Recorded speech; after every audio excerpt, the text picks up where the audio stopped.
Hey guys, this is Jason here, Master Jace for the Alliance Project, and we'll be sharing some cool information today from a documentary I've been watching and um, some of the main scientific theories like quantum gravity research and the matrix theory, simulated reality, um, string theory, things like that. So I'm just going to go ahead and get right into it, and hope you guys enjoy. So today we're going to talk about the universe and like what it is, how it came to be, what the building blocks are, and it's like think about time, kind of how there's a theory out there. It's like it talks about time because how most people perceive time is linear. You perceive like the past is in the past and the future is in the future. And this is the present. But in reality, for time to exist at all, it has to exist all at once. It's called reverse causality. So, in a sense, the future affects the past just as much as the past affects the future. So, future you is affecting past you just as much as past you is affecting future you. It's almost like you don't have to read a book. You really read left to right, but time doesn't have to be read past the future. If you guys want to learn more about it, look into reverse causality. But we're going to talk about how the future creates the past, which then creates the future. And there's a lot of little references we're going to have to get into. We got starts with crystals, but so crystal means it's a pattern that is periodic. So it's like a checkerboard. Right? A checkerboard, just think about it. It's spreading out infinite in each direction. So that means it's a periodic pattern. So it's basically a two-dimensional crystal. If you think of checkerboard.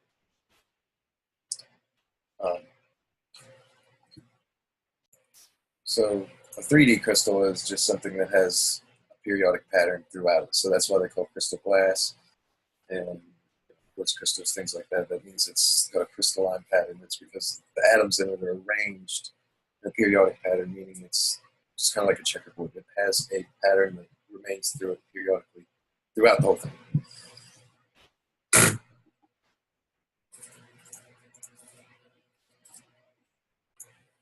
So you could imagine taking like a cube that has lines. Just take a cube and then every so often make it evenly have kind of like a Rubik's cube, but put the lines there where the joints are, and then have the rest be absent. So kind of like those cubes and stuff scientists used to square, shake them, twist them, and shape them in different places to show how kind of like geometry and things like that work, tetrahedrons and things like that.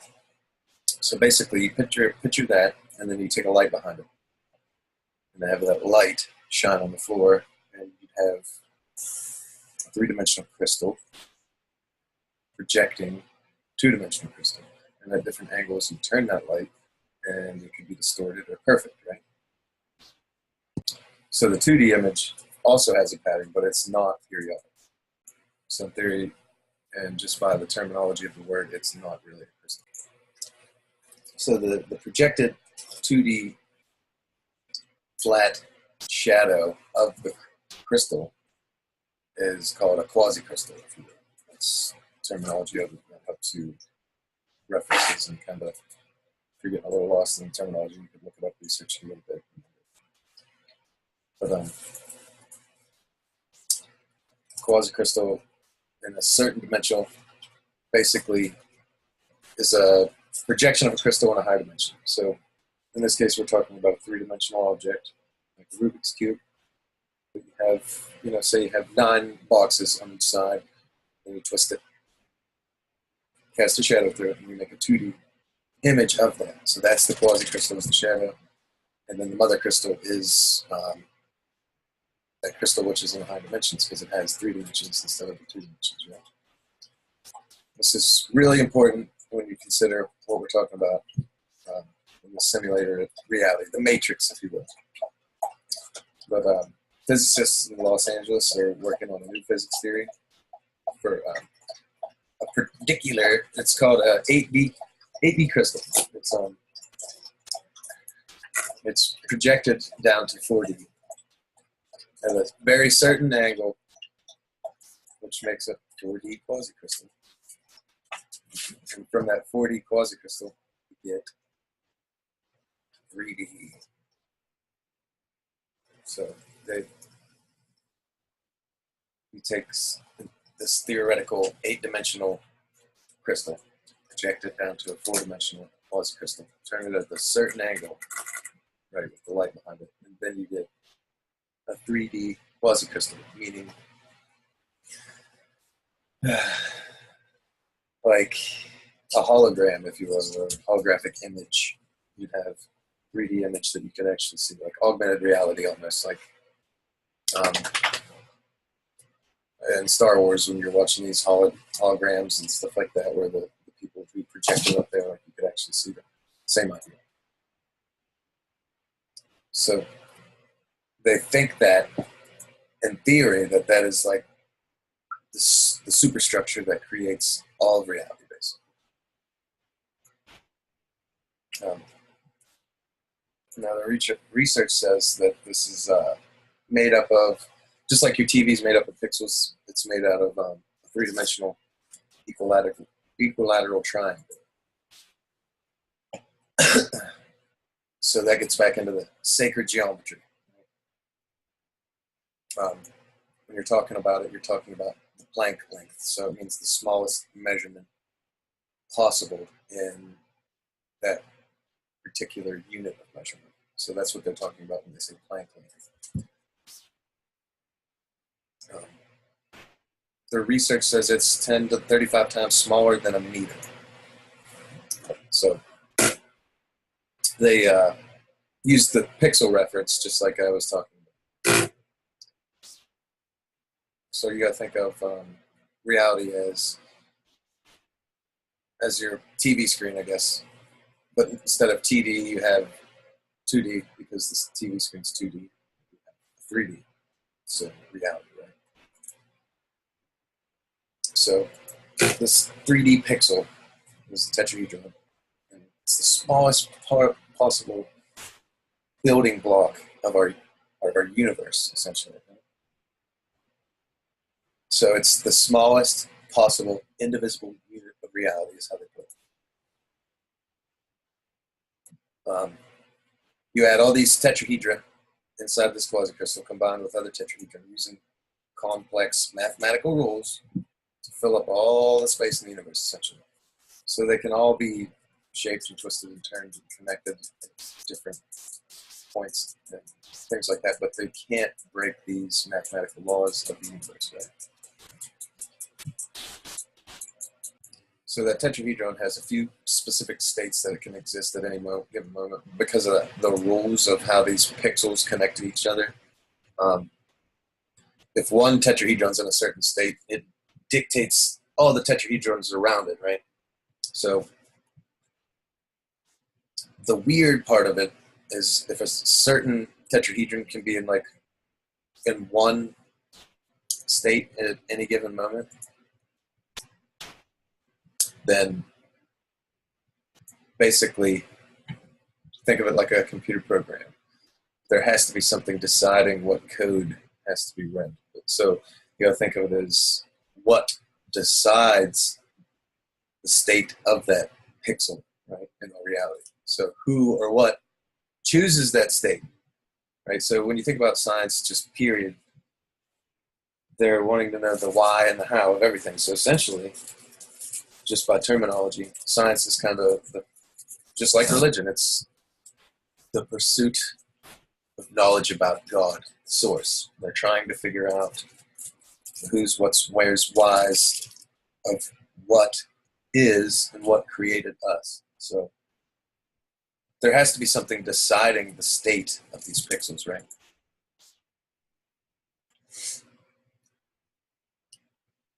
So to understand that there's something or someone deciding this state of these pixels, right? There has to be another element added into physics, which is consciousness. So essentially, there has to be someone perceiving it, viewing it. Like it's almost like when you consider in scientific theory, they talk about experiments, right? So an experiment, I can't remember the exact name of the paper that it was, but they did an experiment where, depending on the outcome of the experiment, right, what they were doing, they had to have an observer, and the observer can actually change the outcome of the experiment.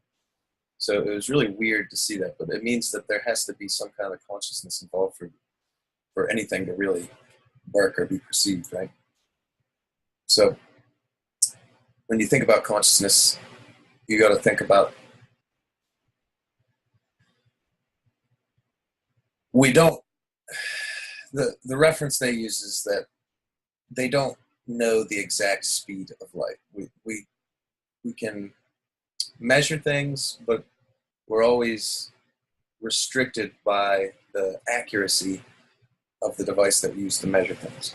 So if you're measuring something as fast as light, then we're only going to get an answer as good as the devices we create to register. And for something that is essentially the speed limit of the universe, and that comes into work with the idea that light and a gravity actually travels like supposedly up to 20 million times faster than what we perceive it as. So like it's mind-blowing, really. When they're considering, unified consciousness, or God, if you will, throughout the universe, they considered the distance of the known universe. And for something to actually communicate, kind of like our body and nerve impulses do, they talked about there'd have to be some kind of signal relaying information. There have to be some way to send signals from one part to another and get a realistic feedback. So for light to actually travel all the way across the universe, it would take millions and millions of years. And they thought, since that's the speed limit of the universe, if you will, nothing can go faster than that in their theory or understanding, then this unified consciousness couldn't exist, is how they were kind of understanding it. But they come to find out that, light inside of a vacuum travels faster. There's no constant real state. And it's something I would call like instantaneous reaction at a distance. It's an induction rate. It's not really a speed. It's a rate of induction. So when you consider these things, we don't know the speed of light, but we have a close approximation. But we just don't have an exact value. So the precision of our machines that measure it, and no matter how precise they get, we can't nail it. We can't get it because our machines can't exactly measure it, because we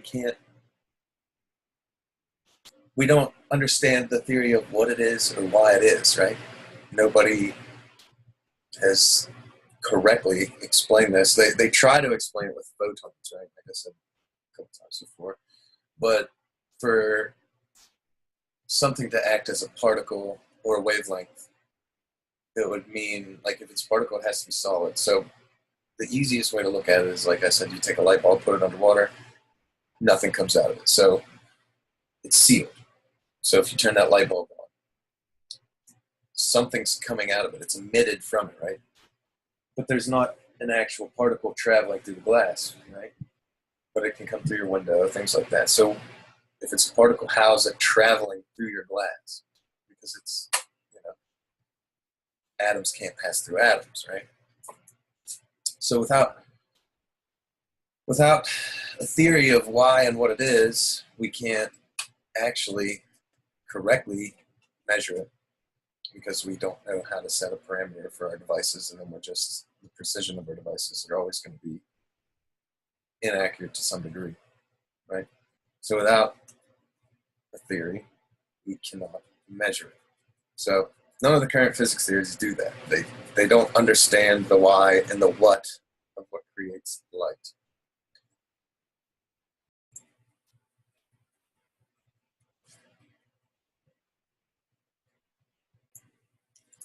So theory of relativity, the two best theories we got right now are Einstein's theory of relativity and quantum mechanics. Both use speed of light as the starting point. They basically use an inexact measurement of the speed of light without explaining why it is what it is, or why the universe even has a speed limit in theory, right? So the two best theories of everything, essentially, theory of relativity and theory of quantum mechanics, you start with an inaccurate measurement and base everything off that. So if you have one thing off and then you start adding that one wrong number into your math equation, what happens? You start getting inaccurate results for everything. Okay? So without knowing why, what, and why we have a speed limit in the universe, then we can't understand it essentially in the first place, right? And everything that we know is based off the one thing. So to really truly understand the universe and why it is what it is and what the makeup is, understand it truly, we need a new theory. We need a theory of everything, right? So what physicists and mathematicians of quantum gravity research in Los Angeles are working on, they call it emergence theory. So Google that, emergence theory.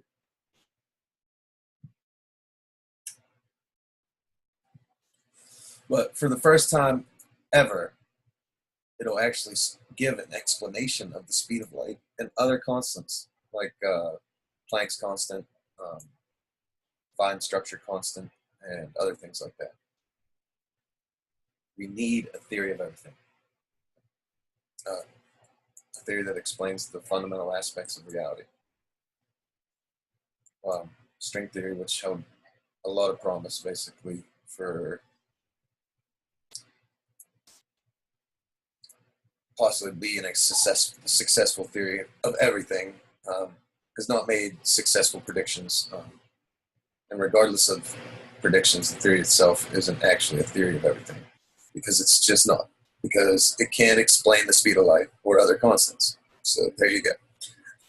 Without explaining what light is, which is the starting point of all theory, then our predictions will always be false or wrong, because we're using a measurement that is inaccurate, right?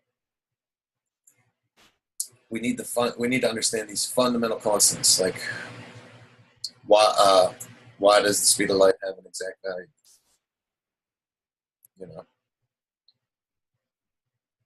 And if you'd ask the greatest minds in the world that, they couldn't understand, they couldn't give it to you. But if you look around at the clues that are all around us, right, like the Fibonacci sequence, the golden mean, golden ratio, all these things, like we just look at nature itself, then we can identify that there's 7 clues, right? So the first one is information, then it's causality loops, non-determinism, consciousness, pixelation, E8 crystal, the golden ratio, and that's it. So if you start with the first clue, we got information. A growing number of physicists are saying reality is made up of information. What does that really mean? Right? It's information is meaning in the form of symbolism, right? Just like glyphs. It's a language or a code to provide this kind of information, conveying symbolism. It's a very different type of symbol. one that represents itself, right? Geometric symbols can do that. The cube can represent love, you know, if we say it does. We give meaning to things how we see them. So, you know, if you see the all-seeing eye, we say, oh, well, I heard it was the all-seeing eye of Lucifer, da, da, da, da, da. Or if you see it as enlightenment and enlightened consciousness, then it's whatever you see it as. So symbolism comes to you, whatever effect it really has on you is what you believe it means. So if you see a heart and think it means love, then it means love to you. So that's what it symbolizes. But if you really start to break it down, there could be a language or a code made out of geometry, right? So what type of information would this language express, right? Quantum physics theory and physics indicate that reality is made of information. There's no evidence that reality is made of anything other than information.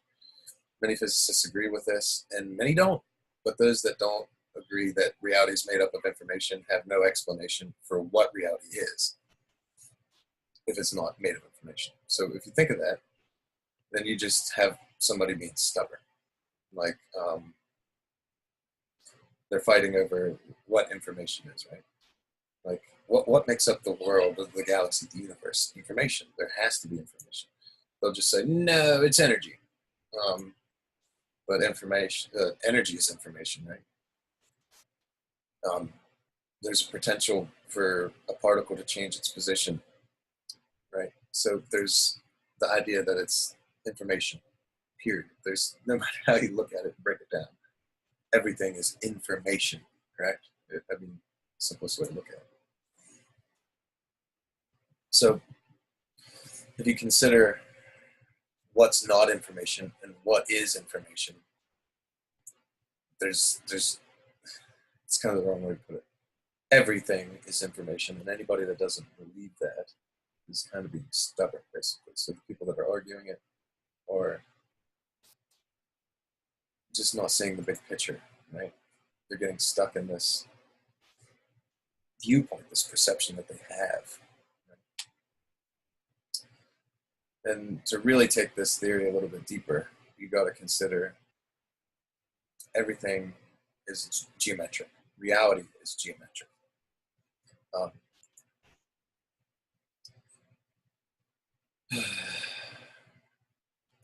It's built up of symbols that represent themselves, right? So cube's a cube, square's a square, like a triangle's a triangle. But you take it down to the what I call the Platonic solids. Google it. They found out that everything in the universe is made up of the 5 Platonic solids.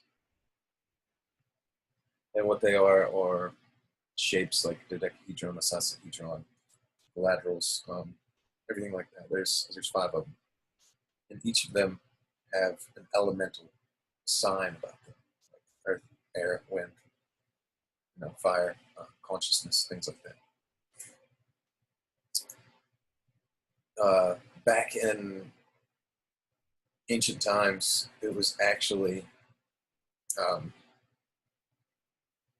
offense that could get you killed saying the word dodecahedron outside of the mystery schools, because this was hidden knowledge. This was forbidden knowledge.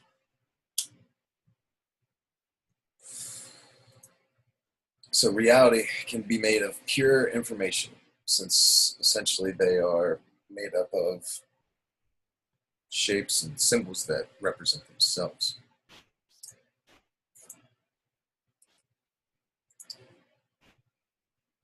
So the meaning of these symbols is basically the perception of something relative to something else, if that makes sense. If you see a crosswalk, you see a crosswalk.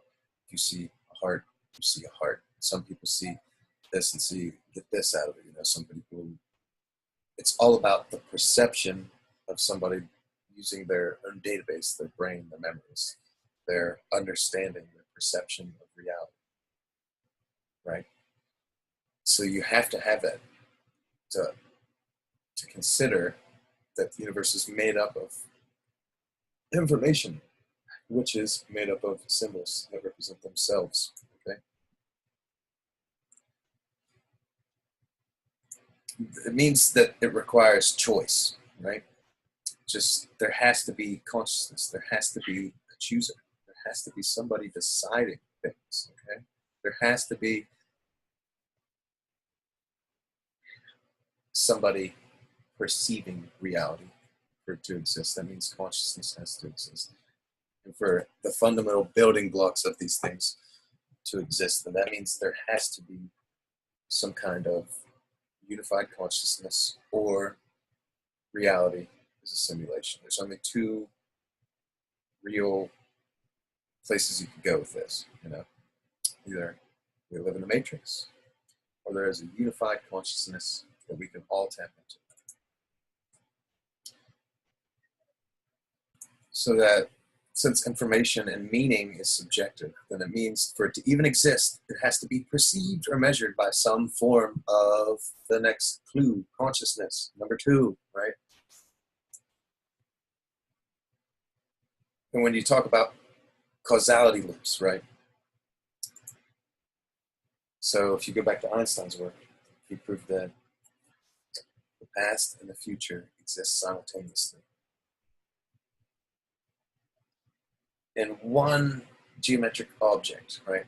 One time, basically all time exists at one time. So for you to really consider what time is, you have to look at the easiest way to do it. It's like look at a rectangle.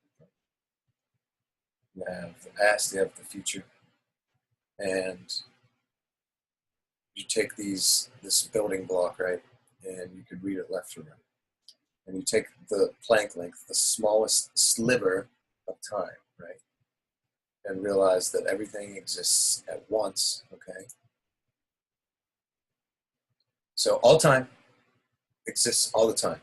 And it sounds weird, but you have to just take common sense out of the picture and look at it and just to accept that mathematically and according to the best like physics formulas we have, that it actually makes sense. So to consider, so just visualize this geometric object of time, the space-time continuum. Just picture it as a rectangle, right? And you take it, cut it in the smallest slices you can, like a slideshow. And that whatever particular time is just one slide, just like a movie. It's made of 60 frames per second or 25 frames per second, whatever it is nowadays. Good video games run at like 60 frames per second. So within a second, you can take 60 slides and show how all these atoms, all these material, everything in the known universe exists on this slide, this sliver of the rectangle, right? It was, Einstein called it a block, but the tetrahedra, the building block pixels of reality. So that the entire universe, in one frozen moment, one frozen slide, and that sliver, that's the Planck length of time. Okay? To really start to understand it. It's a single frame in a movie, it's a single slide. All of reality exists, right? But it appears frozen if you look at that slide, right? Because it's just one position, it's one part of time. It doesn't matter if it's the future or the past, but there's one sliver in this cube, right? There's, when you think about it like that, you start to understand it. Because in a movie, there is no actual movement.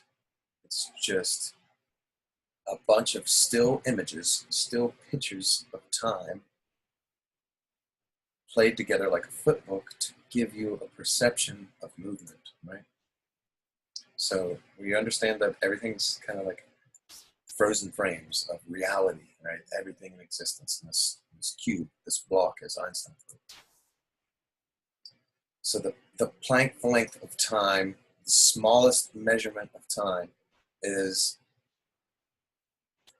10 to the 44 times shorter than a second. So 10 to 44 times shorter than a second. So it's amazing to understand that. That's the smallest measurement of time possible, the Planck length. Okay, so reality is a flip book of these Planck lengths of time, but because you moved on to the next frame doesn't mean the previous frame doesn't exist anymore. And just because you're perceiving or viewing that one frame at that moment doesn't mean that the ones after it don't exist either. You know, they all exist all of the time. Okay. So when you take this frozen frame of reality and one frozen moment, one frame, instead of understanding it as a frame in the movie, you understand it as a frame of all of reality. Okay. Now, when you imagine the next frame, each frame is different, slightly different because of movement, right, than the one before it or the one after it. It's the same thing. It's the same thing as a movie or a flip book. Just understand it like that.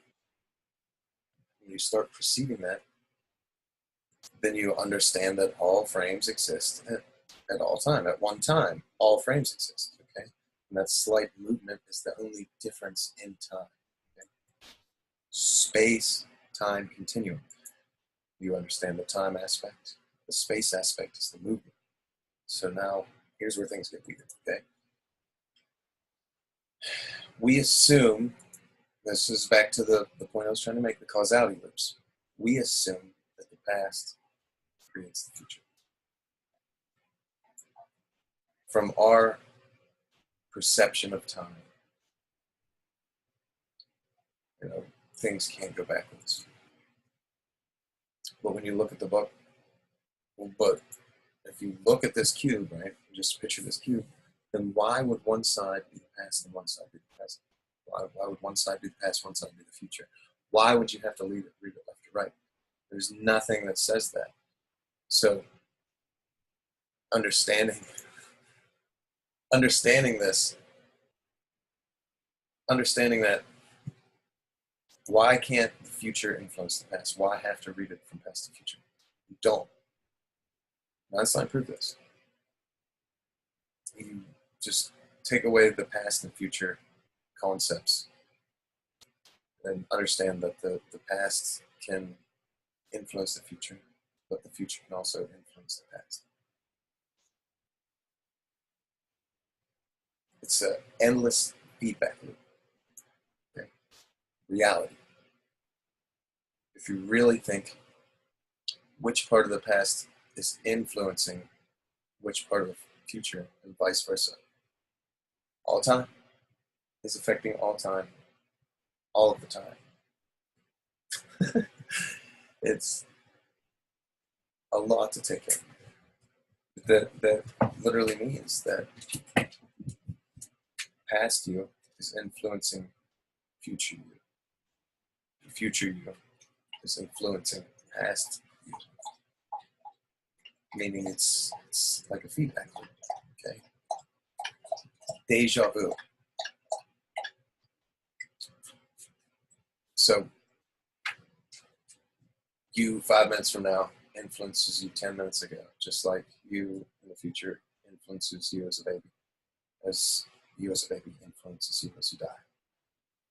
It's weird, too hard to even grasp.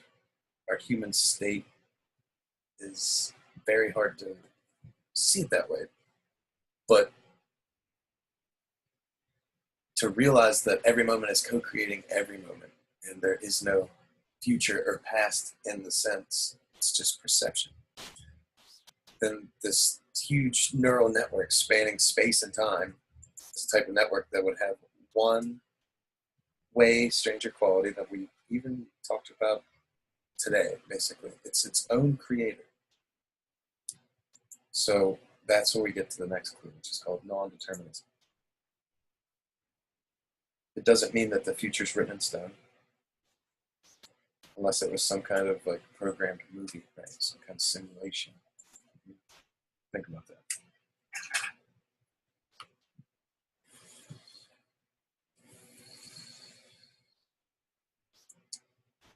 It was believed a long time ago that like basically reality was a deterministic program playing itself out, meaning like it was a movie, destiny, you couldn't change it. But in reality, once you realize the future can influence the past influences the future, all time exists at one time, and you can understand that the movie can change. Okay? We can change the outcome of time. If you want to understand this, research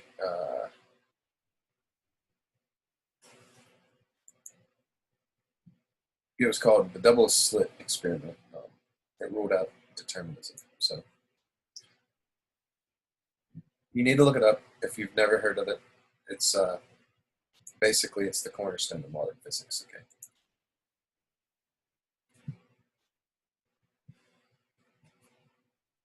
So now we know that determinism doesn't exist. There's no such thing as a absolute destiny. Time is always changing. So basically, we have non-determinism. So free will is the key there. When you consider that, you go to the next stage. What is free will? So to have free will, you have to have consciousness. To have consciousness, that means that reality only exists when it's observed. This is one of the cornerstones of quantum physics. You have to have an observer for reality to exist. Okay, somebody has to be perceiving it. Right. So particles don't exist until they're observed. Okay? Think of it that way. It's a waveform until it's viewed. Okay, now that's where they get into the photons. That's why I call photons kind of bullshit theory. It's not real because there's something else going on that's just beyond our grasp. It's not. Not mine. How you doing, girl? But if you look at the physicist John Wheeler, he's the one that thought of the term black hole. Hey, girl, she's fine. That's fine.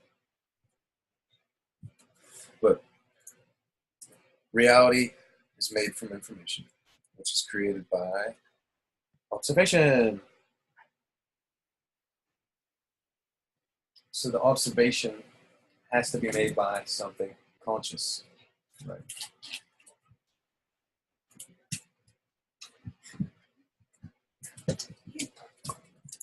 So it's kind of obscure to think about, but if you consider you have to have an observer for reality to exist.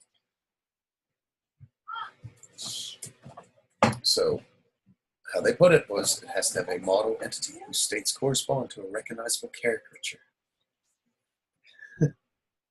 of conscious awareness. Okay, so if you consider this, it really has to have something viewing all time at once. Something has to be viewing, seeing all this at once. It has to have conscious awareness. This is where it gets like kind of weird and religious, and people can take it as they want. Okay, but that means there has to be a conscious awareness, or an entity, an observer.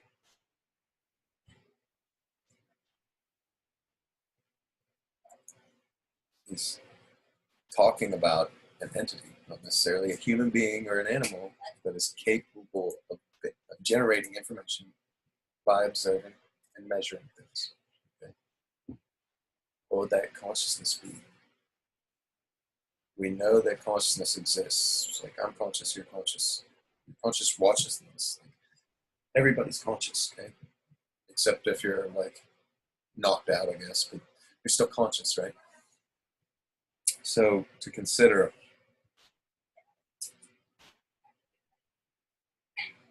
it, it really, just consciousness itself relates to physics in ways that we really don't understand this way. We don't understand it. It's like the least understood in all of science. Nobody knows exactly what it is. I've explained it like a radio. everything's frequency and vibration. But once somebody views that particular frequency or vibration, somebody perceives it, then it becomes particles, it becomes solid. Like you can touch your table, I can touch the screen, I can touch the camera. But everything's frequency and vibration. So my frequencies in my body are becoming coherent enough to actually seem like there's a barrier within things, okay? But if you're a radio station, your frequency of your brain is picking up on a certain frequency. It doesn't mean that the other frequencies don't exist, you know, a higher frequency or a lower frequency. It doesn't mean the other radio stations aren't existing at that moment. It just means you're tuned into a specific perception of reality, a specific frequency, okay? It's, if reality is pure information, if everything, energy, matter, thought, if it's all information, so reality deeply ties to consciousness. Like if the fundamental building blocks of reality are consciousness, okay? Like did consciousness and information basically emerge from some kind of reverse causality loop, you know, some feedback loop? So you think about pixelation. This is the next clue, right, to the theory of everything, right? He developed the first equations of quantum mechanics. He called it the matrix theory.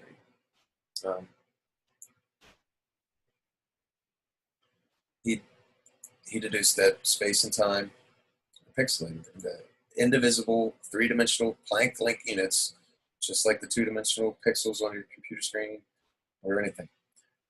So the math indicated that, they indicated that, period. That's the best way to put it. It just, they really had no solid experimental evidence for smooth, not pixelated, right? Space-time. You're considering space-time. So smooth, that means free form, nothing having individualism. So it proved that within the world of quantum mechanics, that everything's pixelated, space and time are pixelated. So you go back to that idea I was talking about earlier, having this, just like take a grate, you know, a cubed grate, a checkered board, if you will, or a wire mesh, some kind of crystalline, periodic, right? These squares making up a cube and then shining light through it. And you understand that there is a pixelation. But the same idea is, the math proved this, that everything's pixelated. Okay, it gets weird, but it's a lot to take in. I understand that. But Heisenberg was brilliant. He's up there with Tesla and Einstein, just everybody else. Okay, Tesla, of course, is very underrated in the textbooks, but in reality, he was way beyond anything that we could perceive. There's not a brilliant mind like him alive today, we'll say. He's just beyond us. But he understood that he was picking up on energy frequencies that were giving him this information. So that's the same idea as what I was talking about, these reverse causality loops, these feedback loops, past and future. He was getting information from some kind of unified consciousness, and kept all his blueprints in his head. Everything he did, he was in here, was completely in his third eye. But if you take it and realize that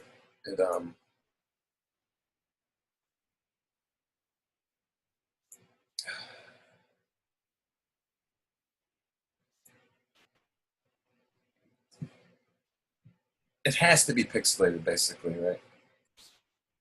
So for this Planck length, it has to be pixelated just for it to exist. It's kind of hard to explain. I don't know how to put it into. It's it's too much to even put into words at times, but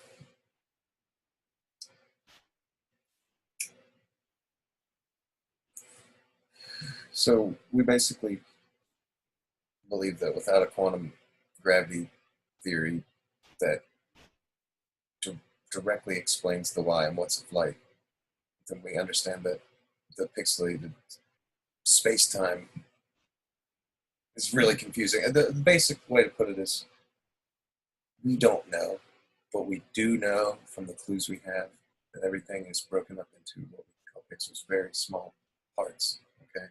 And then it goes down to the very smallest part, which is the tetrahedron, which is a pyramid with 3 sides on all sides, okay? And every length is the same length. Every edge is the same length as the other, okay? It's confusing for everybody, so don't worry.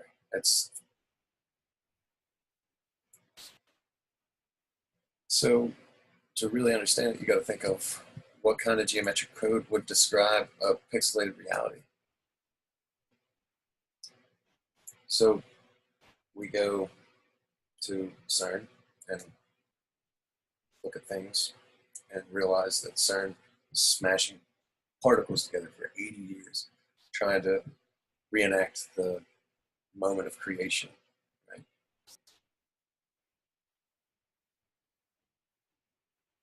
And we get all this information. It's given us a very weird clue, but after all these 80 years, it's given us a very fundamental clue that all these fundamental particles and forces convert into one another. Like they literally transform from one into another. The process is called gauge symmetry transformation. That's where symmetry comes from in symmetry. But all these conversions correspond to a shape. The shape that they all correspond to is an 8-dimensional shape, okay? The shape forms a crystal, okay? Meaning a periodic pattern that goes on forever. Okay. Now when you're thinking about this,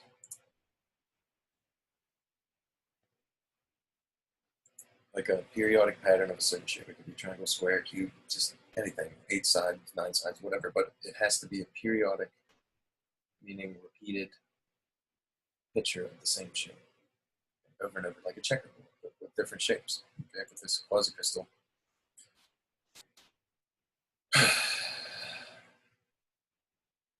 So what we've learned from CERN and these other particle accelerators, that they all correspond and convert back into a crystal, right? Which is an 8D crystal. This 8-dimensional shape is called the E8 lattice. Okay. Google it. Okay. But to generate this 3D quasi-crystal of life, which is a projection from this crystal held at a certain angle, right? All of reality is a 3D quasi-crystal. So what we see is a 3-dimensional projection from something at a higher dimension, okay? Just like I said, holding up a particular shape, projecting light through it, the shadow of that, right? So in our 3-dimensional self, we would have a 3D object. You project that onto the floor and you see the 2-dimensional shape, the same idea. But think of this as a higher dimension, which is hard to perceive with our human state. We take this higher dimension and quasi-crystal it to our 3rd dimension, okay? So to generate this 3D quasi-crystal at the substructure of the pixelated fabric of reality, we project this 8D lattice, okay, this quasi-crystal, or not quasi-crystal, the 8D crystal, right?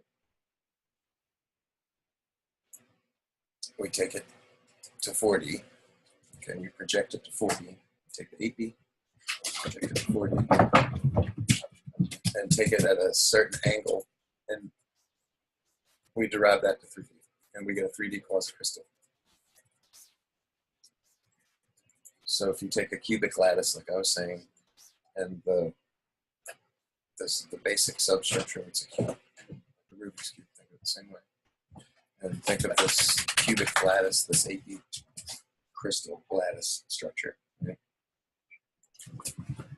The E8 lattice is an 8D shape. It has 240 vertices, and it is called the Gaussian polytope. So what I'm going to do is pull that up for you so you can actually see what I'm talking about. And then you'll understand why sacred geometry and all the things I've been trying to teach you before this is very essential to everything. So give me 1 second here. Gaussian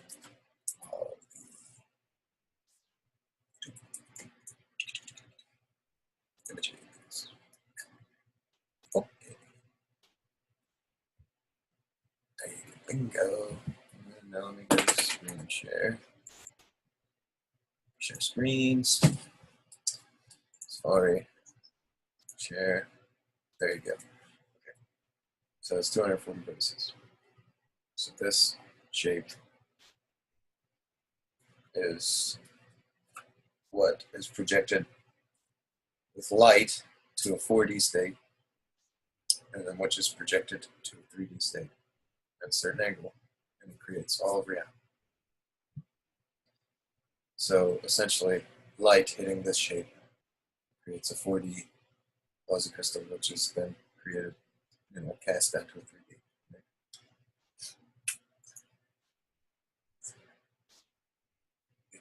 It's really wild, but you see the star in it. You can look at almost every shape known to man in there. It's almost like Metatron's cube, right? But this goes along with unified field theory.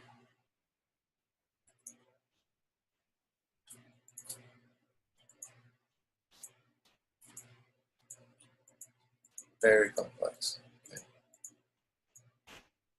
But if you hold it at a certain angle, look at that, even in the ancients had the idea back then. But I want you guys to research this a little bit more. Just take it a little bit deeper, get some deep meaning out of it. But once you understand that, then start to understand a lot more. So I'm going to go ahead and stop the screen share. And that just gives you something to think about and perceive it a little bit more instead of just trying to hear me talking about it. So when the Gaussian polytope is projected to 4D, it becomes two identical shapes of different sizes. The ratio between those shapes is 0.618, which is the golden mean. It's the next number in the equation because of what we call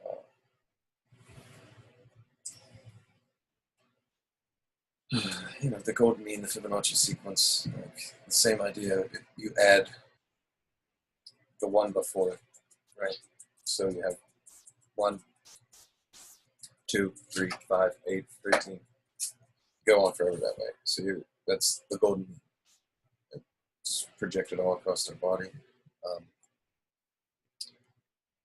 I'll actually go ahead and show you that real quick, just so you kind of. It's what Leonardo was trying to show us with this picture of a man that had the whole Merkaba field around him, the triangles and everything.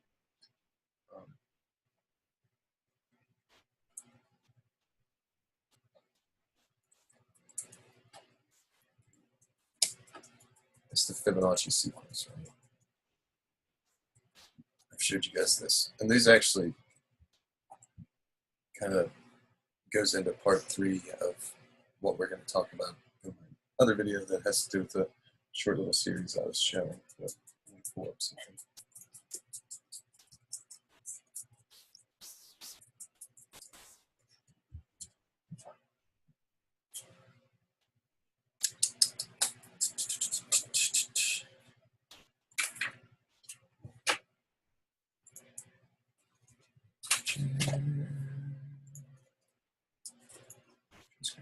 That's what Da Vinci was trying to show us, this with the squared circle and things like that.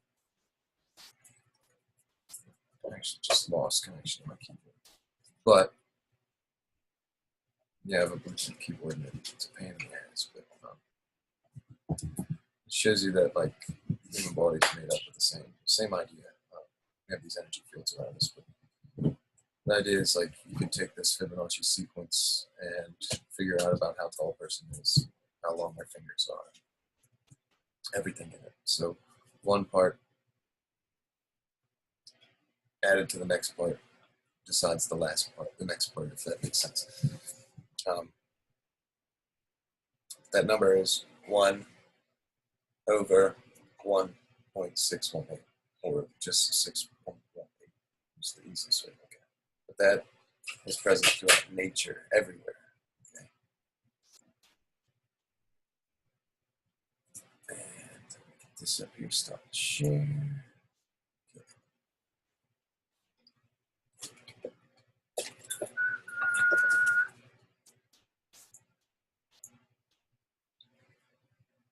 But the 6.18 is a golden ratio. Chugging out of the jug, bro. But the golden ratio is like the fundamental constant of nature, basically. It's always around us, from pine cones to whatever. But you take something, it's out, a tree grows its leaves, or anything grows something. It decides to put the leaf at a certain point up in a spiral, just like the double helix of our DNA, to get the maximum exposure and keep the center of gravity right. So that's why it's a constant. So it has to do with symmetry and balance. Back to that idea of balance, like the balance. Does true health, spiritual health, any kind of health return, right? So a tree can't balance itself. You know, the leaf would have no point of growing if it grew directly underneath another. Or if they grew too much leaves on this side, it would change the center of gravity of the tree. Everything has to be within this constant of nature, right?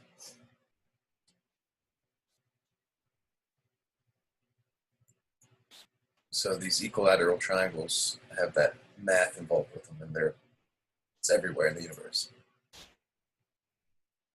So you take it from like the very smallest of the quantum scales to like the celestial scale. It's there, it's everywhere. This number appears everywhere. It's, 1, 2, 3, 5, 8, 13, 21, 34, 5, 55, 89, 144, 233, 377. Just keep going on that way forever. But it's even showed up in black holes when we're trying to measure what we can about their theorized existence, which we know is not a theory anymore. We just don't know what they really are. But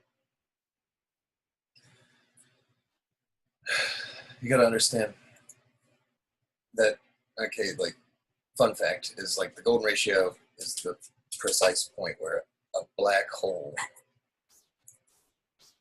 is where, like, the heat of a black hole changes from positive to negative.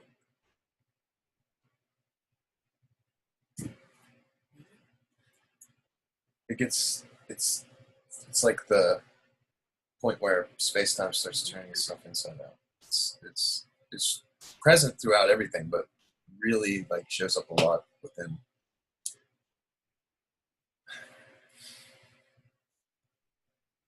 How to say it? But I guess you could say it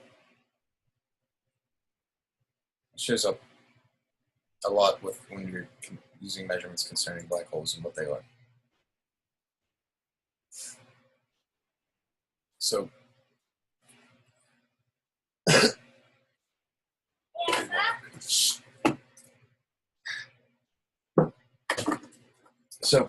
when we're talking about the theory of everything, we got to connect this theory of relativity to quantum mechanics. And that's where a black hole comes into play, because that's where these two theories converge at their limits, okay? If you just, it's like, where do you go with this? The easiest way to put it is, there's a type of mathematics called matrix mathematics, and a matrix is a cube of numbers.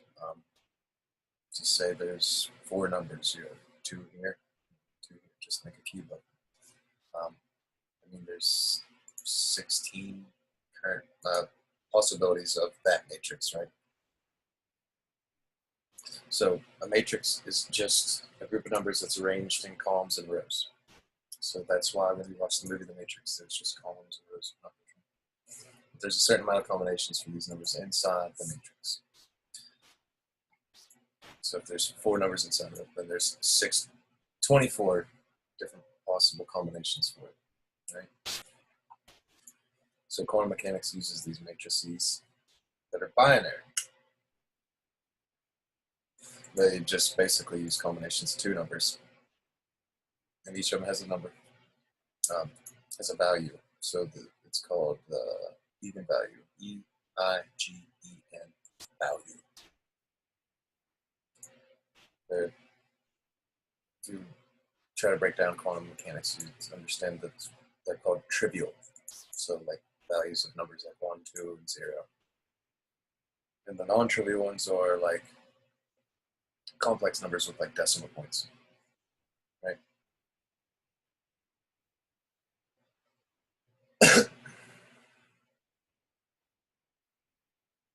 So the highest probability of these numbers in these binary matrices in quantum mechanics is the golden mean is 1 over the golden mean. So it's 6.18 and 1.618. So there's that number again. This number that we've been going over in all these other videos, things like that. So -1 over the golden ratio and the golden ratio. So we see the link between quantum mechanics and black holes. And theory of relativity may theorize black holes in the first place. So Einstein was kind of the first person to really think about it in recorded history anyways, in the records that we keep and have right now. Okay, so to understand that this golden ratio, this golden mean, shows up so many times throughout the universe that it can't be coincidental. It just can't be. Just the idea of like when you consider like probability, and just do strictly math. It's like seeing a pattern like that movie 23, where 23 kept on popping up, popping up, popping up, popping up. And it's like, is it God? You know what I mean?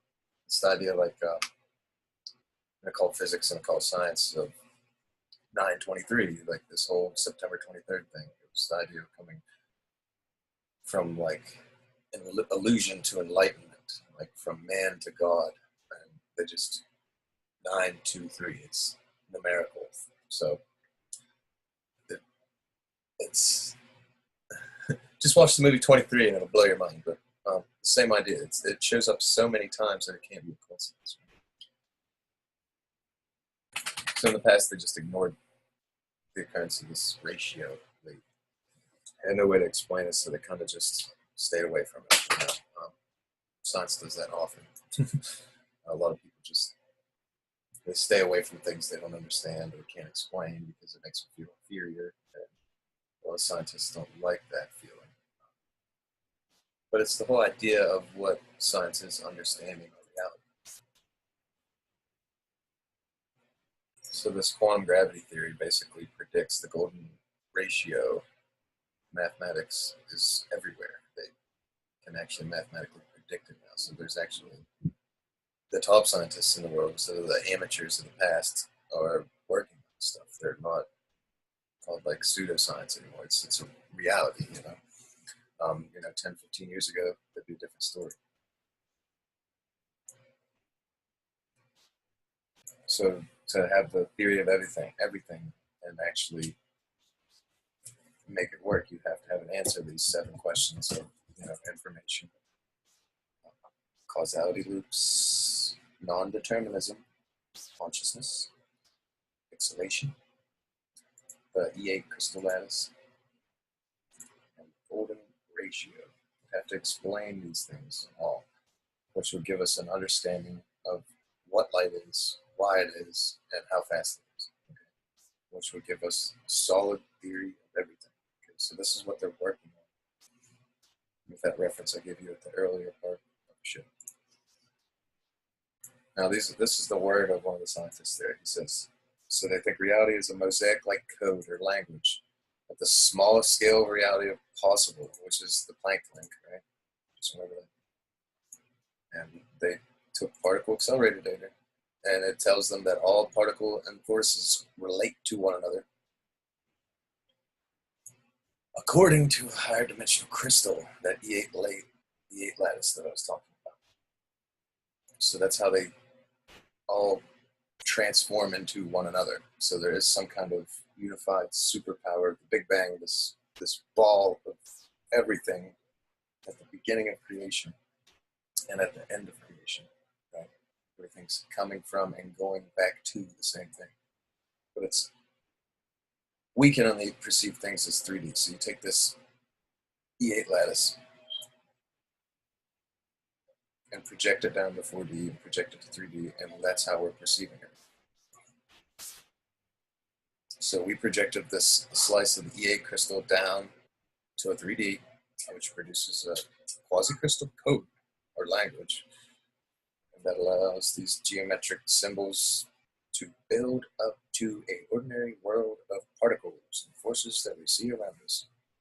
And this geometric language has rules, but has syntactical freedom, like any language. Like I said, I'm trying to quote him and read it at a speed. It's kind of hard. But it requires some notion of a chooser, or choose free will. So there has to be somebody perceiving or deciding how these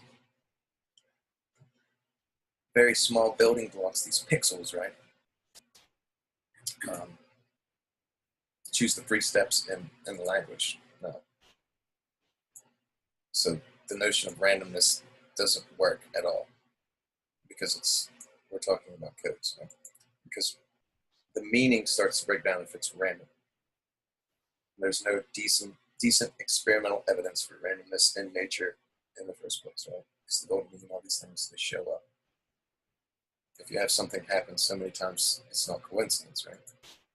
So they come to two theories, two solutions to this, right? There's only two possible outcomes for the facts that we have based on reality that we know is true, things that are true, false.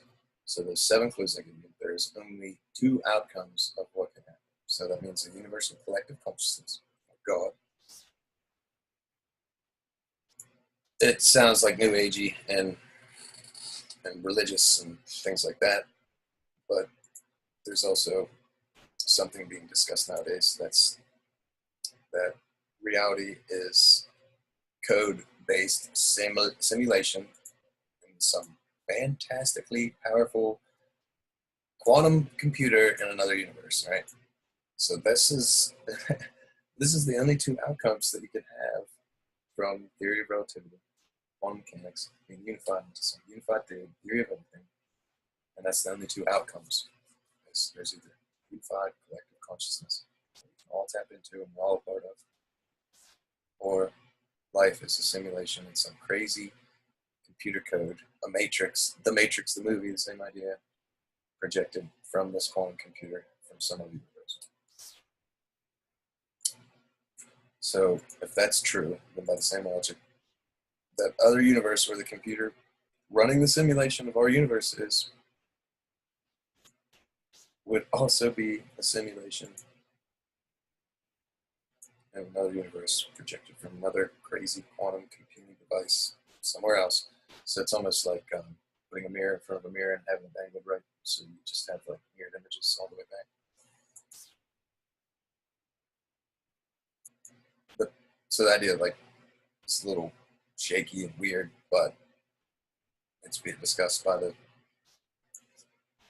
all these credible scientists, you know. So it's almost like they don't want to accept the facts. Everybody would know that there's some kind of unified collective consciousness, or it's just completely fake, like a simulation of reality. So when you consider that, when you look at movies like The Matrix and things like that, it starts to become weird. But when you think about the idea, just think about video games, okay? So at the rate we have from Super Mario to video games now, just with any rate of like increase, just let alone the rate that we have increased, that means that video games would be indecipherable from reality.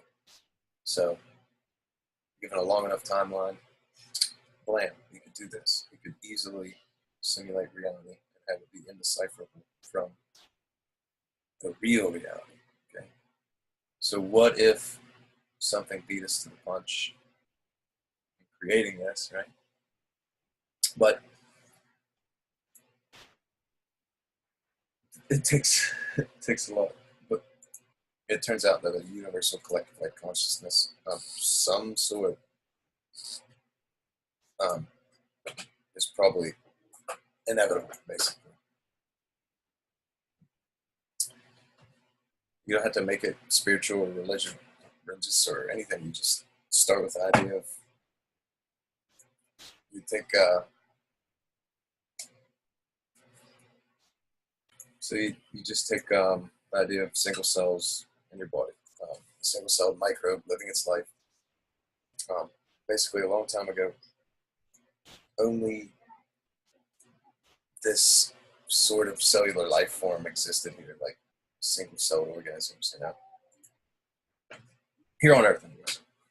They weren't really smart, but they were able to choose what direction they were swimming, and they could chase nutrients, reproduce, and run from dangerous things, right? They made choices with a very simple system of environmental awareness, right? And a desire to survive. And then they self-organized into colonies that were smarter as a group, and they had more environmental awareness, right, than just an individual, okay?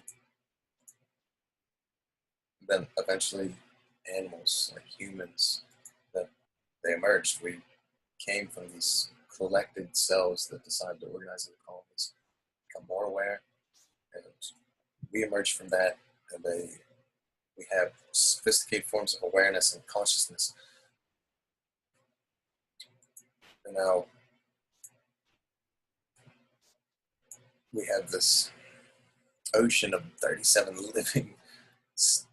trillion living cells self-organized as a human being, right? It's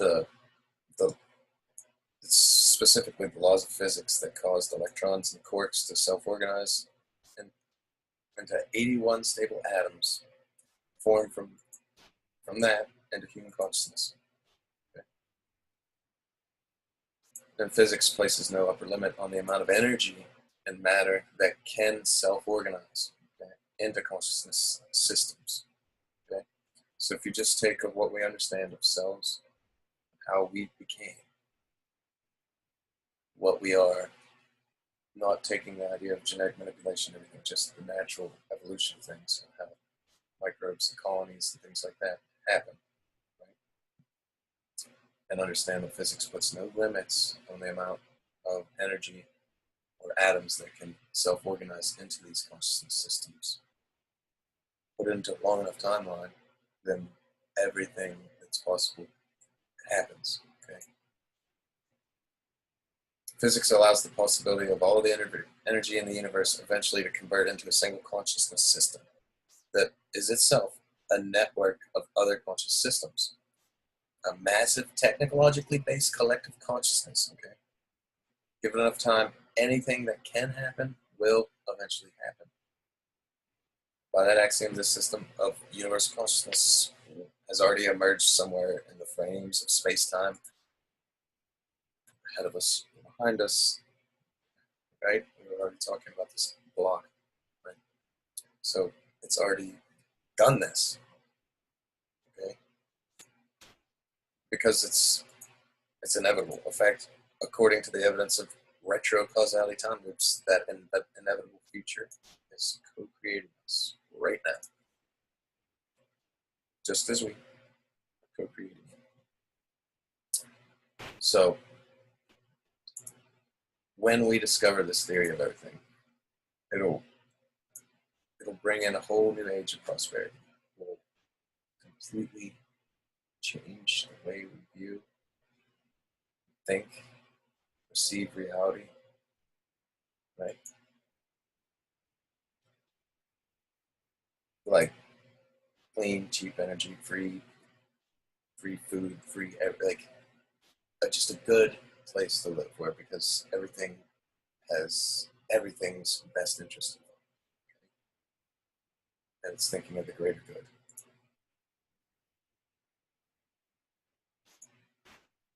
It would completely eliminate poverty, disease, war, things like that. They say war never changes, but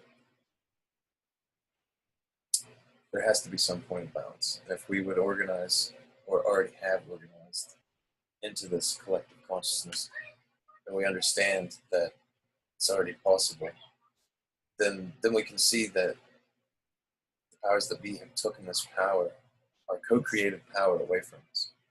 They wanted us to think that our mind is weak, we don't have, we're not powerful, and through that, they steer our reality. It gives all this power to the few at the top of the pyramid instead of the many. But if we all could awaken and realize that we have this co-creative power, then we could all steer, right? Now, those of us who do become awakened, we act as a rudder for this collective consciousness and steer it in a certain direction. Now, since the powers that be are very selfish and want to maintain power, like when you become so powerful, the only thing you fear is what? Losing your power. Okay?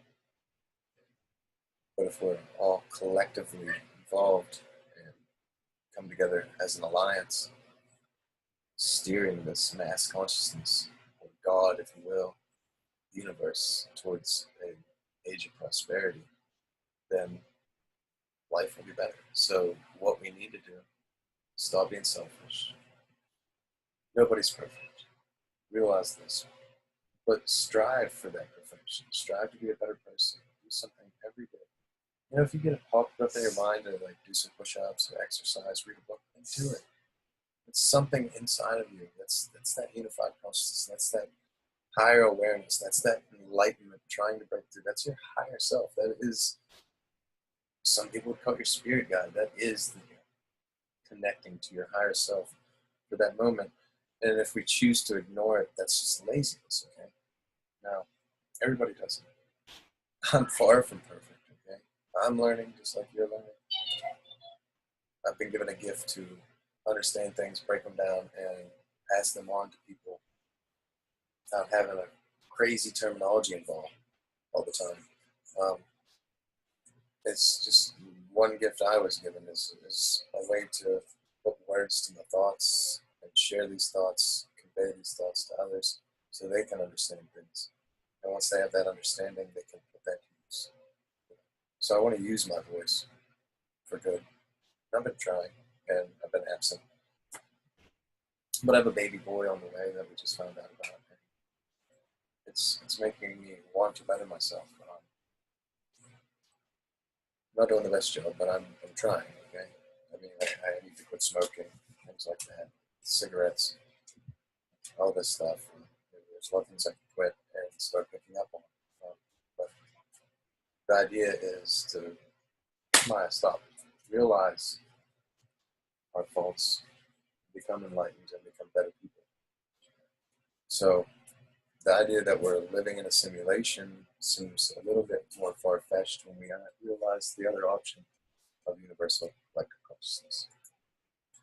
I hope you guys really enjoyed this as much as I did, and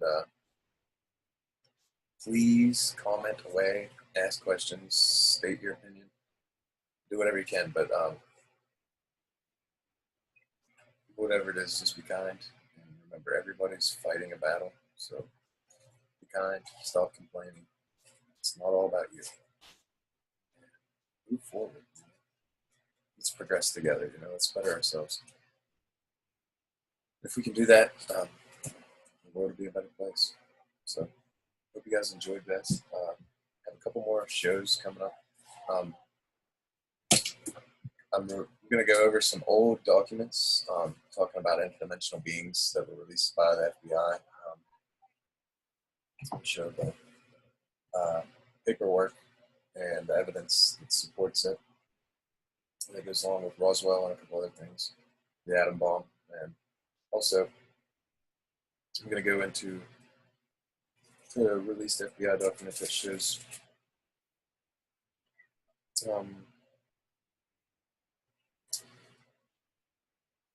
work from remote viewers that viewed Mars about 1 million years ago. And when you see the coordinates, it'll blow your mind because it shows up right on Cydonia, where the pyramids in the face were. And once you get to see the results from these through the Freedom of Information Act, shows those FBI documents. Yes, some of it's blacked out because that's just how things are, but you start to see that there's a lot more reality to these things that they lie to us. Kind of like when CERN had that April Fool's joke about particle accelerator found on Mars. But I was talking to you about it 6 months before that, showing you references and things like that, how the pyramids could actually have been some kind of connection to us, because they were multifaceted machines. But yeah, that's just an idea of what's going on next. I hope you guys enjoyed the show. And yeah, let's chat in the comments, guys. Hope you guys have a good one, and bingo. Stay safe.